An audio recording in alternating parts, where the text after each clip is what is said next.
Gayatri. Welcome to ET Exclusive. Pan world సినిమాలకి south హీరోయిన్లు సరిపోరా? దక్షిణాది భామల్ని కనీసం లెక్కలో కూడా తీసుకోవడం మానేశారా మన దర్శకులు? బడ్జెట్ పెరిగితే బాలీవుడ్ బ్యూటీస్ దిగాల్సిందేనా? పాన్ వరల్డ్ సినిమాలు చేసే దర్శకులు సౌత్ ముద్దుగుమ్మల వైపు ఎందుకు చూడట్లేదు? వాళ్ళుంటే బిజినెస్ వర్కౌట్ అవ్వదా? అసలేంటి లాజిక్? చూద్దాం పదండి ఎక్స్క్లూజివ్గా.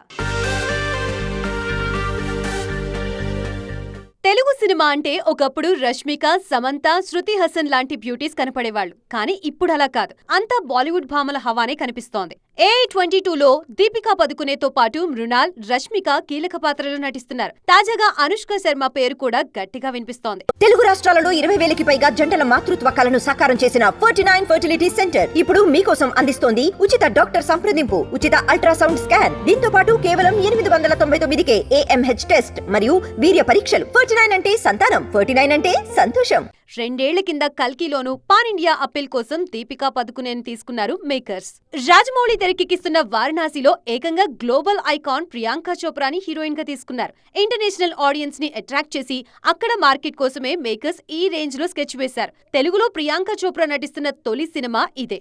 మహేష్ బాబుతో పాటు ఇప్పటికే వారణాసి గ్లోబల్ ప్రమోషన్స్ షురూ చేశారు ప్రియాంక. ప్రభాస్, సందీప్ రెడ్డి వంగ కాంబోలో వస్తున్న క్రేజీ ప్రాజెక్ట్ స్పిరిట్ లో కూడా బాలీవుడ్ భామలకే పెద్దపీట వేశారు. యానిమల్ తో నేషనల్ క్రష్ గా మారిన తృప్తి దిమ్రితో పాటు ఐశ్వర్య దేశాయ్ అనే మరో బాలీవుడ్ బ్యూటీ ఈ సినిమాలో నటిస్తూ ఉండడం హాట్ టాపిక్ గా మారింది. ఇద్దరు కేర్ ఆఫ్ బాలీవుడే. ఇద్దరికీ అక్కడ అదిరిపోయే క్రేజ్ ఉంది. జాన్వీ కపూర్ హిందీ కంటే తెలుగులోనే బిజీగా ఉన్నారు. రామ్ చరణ్, పెద్దితో పాటు జూనియర్ ఎన్టీఆర్, దేవరా 2 లాంటి బడా పాన్ ఇండియా ప్రాజెక్ట్స్ లో నటిస్తూ టాలీవుడ్ లో బిజీ అయిపోయారు. ఇదంతా చూస్తుంటే పాన్ ఇండియా సినిమాలకి హీరోలు మన దగ్గర చూసుకుంటే హీరోయిన్లు నార్త్ లో చూసుకుంటారని మేకర్స్ గట్టిగా ఫిక్స్ అయినట్లు అర్థమవుతోంది. దురంధర్ ఇండియన్ సినిమాకి ఏం నేర్పించింది? సీక్వెల్స్ ఎలా చేయకూడదో నేర్పించిందా, లేదంటే ఇలాగే చేయాలని కనువిప్పు కలిగించిందా? 4 నెలల్లో 3,000 కోట్ల బిజినెస్ ఎలా సాధ్యమైంది? ఒకేసారి 8 గంటలకు పైగా సినిమాని ఓ దర్శకుడు ఎలా ప్లాన్ చేయగలిగాడు? సీక్వెల్స్ కోసం ఏళ్లకేళ్లు తీసుకుంటున్న మన మేకర్స్ కి దురంధర్ సినిమా ఏం పాఠం నేర్పించింది? బాహుబలి, KGF, పుష్ప లాంటి సినిమాలన్నీ రికార్డులు తిరగరాసినా వాటి సీక్వెల్స్ థియేటర్స్లోకి రావడానికి మాత్రం ఏళ్లకేళ్లు పట్టింది. కల్కి, దేవరా, సలార్ లాంటి భారీ చిత్రాల సెకండ్ పార్ట్స్ ఎప్పుడొస్తాయో తెలియక ఆడియన్స్ కన్ఫ్యూజన్లో ఉన్నారు. మొదటి భాగం సక్సెస్ అయ్యాక తీరిగ్గా కథలల్లుకుంటూ కూర్చోవడం వల్లే మన మేకర్స్ ఇంతలా టైం తీసుకుంటున్నారనేది కాదనలేని వాస్తవం.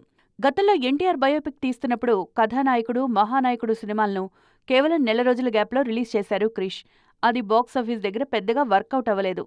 కానీ డైరెక్టర్ ఆదిత్యధర్ మాత్రం దురంధర్ విషయంలో పక్కా ప్లానింగ్తో అడుగులేసి ట్రెండ్ సెట్ చేశారు. ఏకంగా 14 నెలల ప్రీ ప్రొడక్షన్, 12 నెలల షూటింగ్తో 2 పార్ట్లను ఒకేసారి కంప్లీట్ చేశారు. డిసెంబర్ 5వ తేదీన విడుదలైన దురంధర్ పార్ట్ 1 ఊహించని రేంజ్లో 1,400 కోట్ల వసూళ్లను రాబట్టింది. ఏమాత్రం లేట్ చేయకుండా వేడి తగ్గకముందే మార్చి 19న దురంధర్ 2 సినిమాను కూడా థియేటర్స్లోకి దించేశారు. ఇప్పుడది కనీవిని ఎరుగని రీతిలో ఏకంగా 2,000 కోట్ల కలెక్షన్స్ మార్కు వైపు జెట్ స్పీడ్తో దూసుకువెళ్తోంది. 1,000 కోట్లయితే వారంలోపే వచ్చేలా ఉన్నాయి. ఇప్పుడు పార్ట్ 1 హిట్ అయ్యాక హడావిడిగా కథలు రాసుకోకుండా ముందే 2 పార్ట్స్ ఎలా ప్లాన్ చేసుకోవాలో ఆదిత్యధర్ చూపించారు. ఒకేసారి షూట్ చేయడం వల్ల యాక్టర్ డేట్స్ అడ్జస్ట్ చేయడమే కాదు, బడ్జెట్ అదుపులో ఉంటుందని ప్రాక్టికల్గా చూపించింది దురంధర్. అన్నింటికీ మించి ప్రేక్షకులను ఏళ్ల తరబడి వెయిట్ చేయించకుండా బ్యాక్ టు బ్యాక్ సీక్వెల్స్ ఎలా ప్లాన్ చేయాలో దురంధర్ ఒక పర్ఫెక్ట్ పాఠం నేర్పింది. ఆదర్శ కుటుంబం తర్వాత త్రివిక్రమ్ నుంచి రెగ్యులర్ కమర్షియల్ సినిమాలు రావడం కష్టమేనా? రూట్ మార్చి పాన్ ఇండియా వైపు, మరీ ముఖ్యంగా పౌరాణికాల వైపు అడుగులేస్తున్నారా? అసలు గురూజీ ఫ్యూచర్ ప్లాన్స్ ఏంటి? ఆయన మైండ్లో ఉన్న ఆ భారీ ప్రాజెక్ట్స్ ఏంటి? గాడ్ ఆఫ్ వార్ కాకుండా మరో కథ కూడా సిద్ధం చేస్తున్నారా? తన తోటి దర్శకులంతా పాన్ ఇండియా వైపు వెళ్లిన త్రివిక్రమ్ మాత్రం ఇన్నాళ్లు కేవలం తెలుగుకే పరిమితమయ్యారు. ఇప్పుడు కూడా వెంకీతో ఆదర్శ కుటుంబం తెరకెక్కిస్తున్నారు. కానీ దీని తర్వాత కమర్షియల్ ఫ్యామిలీ డ్రామాలకి ఫుల్ స్టాప్ పెట్టి మైథలాజికల్ ప్రాజెక్టు వైపు అడుగులైపోతున్నారు త్రివిక్రమ్. తన సినిమాల్లో మాక్సిమం పౌరాణికాల రిఫరెన్సులు వాడుకోవడం గురూజీకి అలవాటే.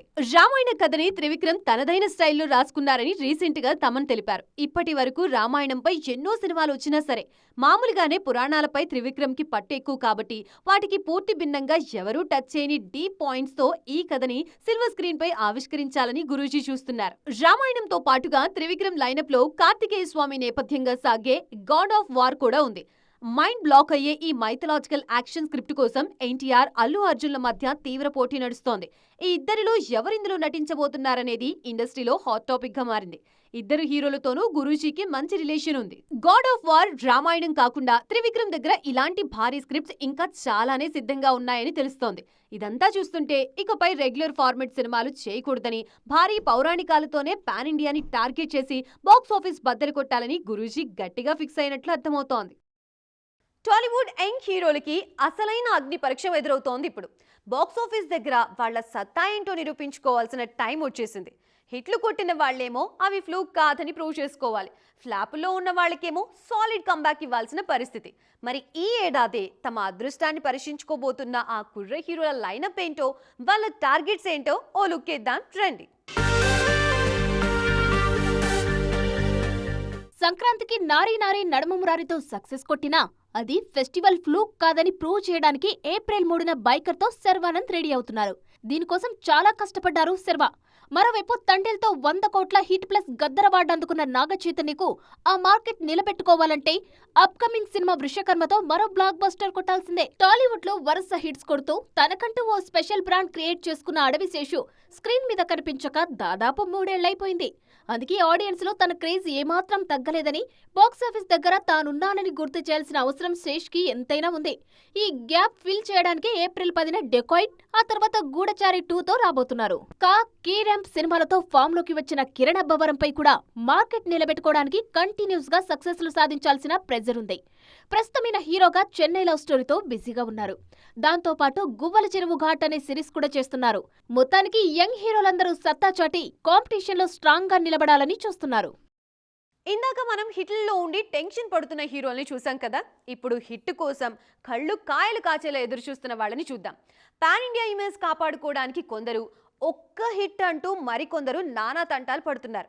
మరి సాలిడ్ కంబ్యాక్ కోసం, మార్కెట్ నిలబెట్టుకోవడం కోసం ఎవరెవరు ఎలాంటి మాస్టర్ ప్లాన్స్ తో రాబోతున్నారో చూద్దామా. చాలా కాలంగా సరైన హిట్టు లేక ఇబ్బంది పడుతున్న వరుణ్ తేజ్, మట్కా, గాంధీవదారి అర్జున, ఆపరేషన్ వ్యాలంటైన్ లాంటి ఫ్లాప్ల తర్వాత ఆశలన్నీ కొరియన్ కనకరాజు సినిమాపైనే పెట్టుకున్నారు. సాయి ధరమ్ తేజ్ కూడా బ్రో సినిమా ఆశించిన స్థాయిలో ఆడకపోవడంతో సంబరాల ఏటిగట్టుతో స్ట్రాంగ్ కంబ్యాక్ ఇవ్వాలని చూస్తున్నారు. డీసీ టిల్లు ఫ్రాంచైజీతో గుర్తింపు తెచ్చుకున్న సిద్ధు జొన్నలగడ్డ ఆ ఇమేజ్ నుంచి బయటపడి వేరే కథలతో కూడా సోలోగా తన బాక్సాఫీస్ స్టామినా ఏంటో నిరూపించుకోవాల్సిన అవసరం ఎంతైనా ఉంది. కార్తికేయ 2తో పాన్ ఇండియా గుర్తింపు తెచ్చుకున్న నిఖిల్ అది నిలబడాలంటే స్వయంభూ, ది ఇండియా హౌస్ సినిమాలతో తప్పకుండా హిట్స్ కొట్టాల్సిందే. సందీప్ కిషన్ కూడా ఓ సాలిడ్ హిట్ కోసం చాలా కాలంగా గట్టి ప్రయత్నాలే చేస్తున్నారు. ఈ క్రమంలో శంబాలా ఫేమ్ యుగంధర్ మునితో సోషియో ఫ్యాంటసీ అనౌన్స్ చేశారు. అఖిల్ సైతం లెనిన్తో ఫస్ట్ బ్లాక్ బస్టర్ కోసం కళ్ళు కాయలు కాచేలా వేచి చూస్తున్నారు. ఒకప్పుడు గ్లామర్ కి ఒకరు, యాక్టింగ్ కి మరొకరు, స్పెషల్ సాంగ్స్ కోసం ఇంకొకరు, ఇలా హీరోయిన్లకో లెక్కుండేది. కానీ ట్రెండ్ మారింది. ఇప్పుడు మన హీరోయిన్స్ ఆల్రౌండర్స్ గా మారిపోయారు. కమర్షియల్ సినిమాలతో పాటు female centric roles, special songs తోనూ అద్దరగొడుతూ మల్టీ టాలెంటెడ్ ఇమేజ్ క్యారీ చేస్తున్నారు. అలా టాలీవుడ్ ని ఏలుతున్న ఆల్రౌండర్ బ్యూటీస్ ఎవరో చూద్దాం పదండి. ప్రేమలు, డోట్లతో నటిగా గుర్తింపు తెచ్చుకున్న మమితా బైజు, సూర్య హీరోగా నటిస్తున్న విశ్వనాథ్ అండ్ సన్స్ లో గ్లామర్ షోతోనూ కుర్రకారుని ఫిదా చేశారు. టీజర్ అంతా ఈమె రచ్చే కనిపించింది. పూజా హెగ్డే గ్లామర్ తో పాటు రెట్రో సినిమాలో నటిగా ఆకట్టుకున్నారు. రంగస్థలం, F3 లాంటి సినిమాల్లో స్పెషల్ సాంగ్ చేసి తనలోని ఆల్రౌండర్ యాంగిల్ ని ఏనాడో ప్రూవ్ చేసుకున్నారు. Tollywood dancing queen, glamour doll image సంపాదించుకున్న శ్రీలీల అప్పుడప్పుడు తనలోని నటనకి పని చెప్తూ ఉంటారు. భగవంత్ కేసరి, పరాశక్తి లాంటి సినిమాల్లో తన నటనతో ఆకట్టుకున్న ఈ బ్యూటీ తాజాగా ఉస్తాద్ భగత్ సింగ్ లో అదే చేశారు. ఇక కిస్ కిస్ కిసిక్ అంటూ పుష్ప 2లో స్పెషల్ సాంగ్ చేసి దేశం మొత్తాన్ని ఊపేశారు. కెరియర్ స్టార్టింగ్ లో గ్లామర్ షోతో అద్దరగొట్టిన రష్మిక మందన కొన్నాళ్లుగా యానిమల్, చావా లాంటి పాన్ ఇండియా సినిమాలతో నటిగా తన విశ్వరూపం చూపించారు. గర్ల్ ఫ్రెండ్ సినిమాతో అవార్డులు గెలుచుకున్నారు. ఫీమేల్ సెంట్రిక్ స్టార్ గాను మారిపోయారు. మొత్తానికి మన హీరోయిన్స్ అంతా ఆల్ రౌండర్స్ గా సత్తా చూపిస్తున్నారు ఇప్పుడు. సో చూసారుగా, ఇది ఇవాల్టి ఈటీ ఎక్స్క్లూజివ్. మరో ఎపిసోడ్ తో మళ్ళీ కలుద్దాం. అప్పటి వరకు చూస్తూనే ఉండండి TV9.